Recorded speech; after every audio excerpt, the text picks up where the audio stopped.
Yeah, I don't understand this whole conspiracy theory, blackballing thing. Like, look, we've been in business as Vlad TV for 15 years. At no point does someone say, hey, listen, we're going to pay you to write negative stories about this person or to do negative interviews about this person. Like, I've never seen it.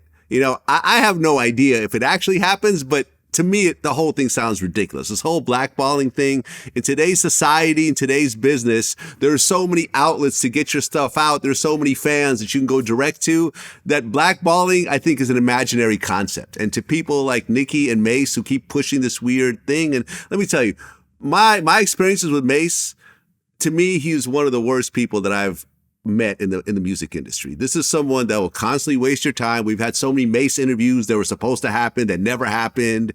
You know, I know so many people that like Mase was supposed to take him on tour. They would show up at the airport and Mase wouldn't even be there. You know what I mean? They'd have to go back home, you know, with their luggage, you know, the whole 5-year foreign situation. Like, to me, it's not surprising that somehow he has it in his head that someone's blackballing him and so forth. When the reality is that the type of person that he is, the type of bridges that he's burned will ultimately come back to haunt you at some point. Yeah. That's just life. Now I will say I have seen situations where people have hired PRs and they've given PRs, you know, negative stories, whether those stories are true or not.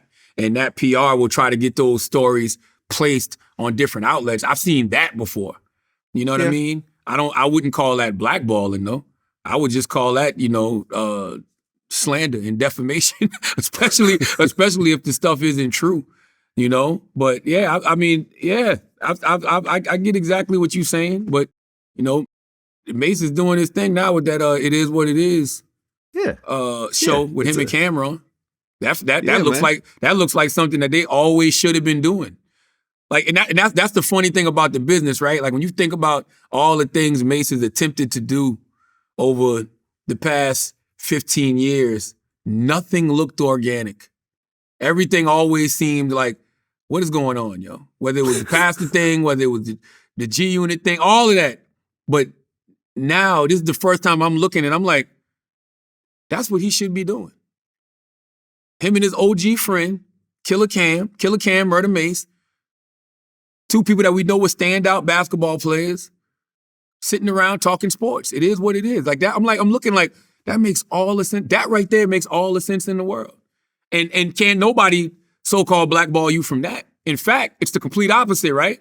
He's created something that has picked up a lot of steam in the culture, and now people want to talk to him.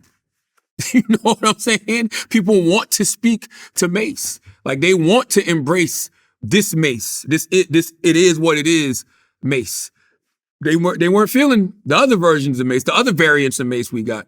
But this variant of Mase, they're feeling. That's why I don't believe in the whole, that's why I don't, that blackballing thing isn't true. It's like, if you build something, here's the reality. We live in a dick riding business. If you build it, they will come. Period. If you build something and it picks up steam in the culture, everybody's gonna jump on it. Everybody's gonna rush to it. So remember how back in the day they used to say you one hit away. Nowadays you just one great piece of content away from everybody being on your dick. Like literally, you're one great piece of content away. Whether it's a Vlad TV interview, a podcast that you put out, a YouTube show you start, whatever it is, you're one great piece of content away from everybody being back on your dick.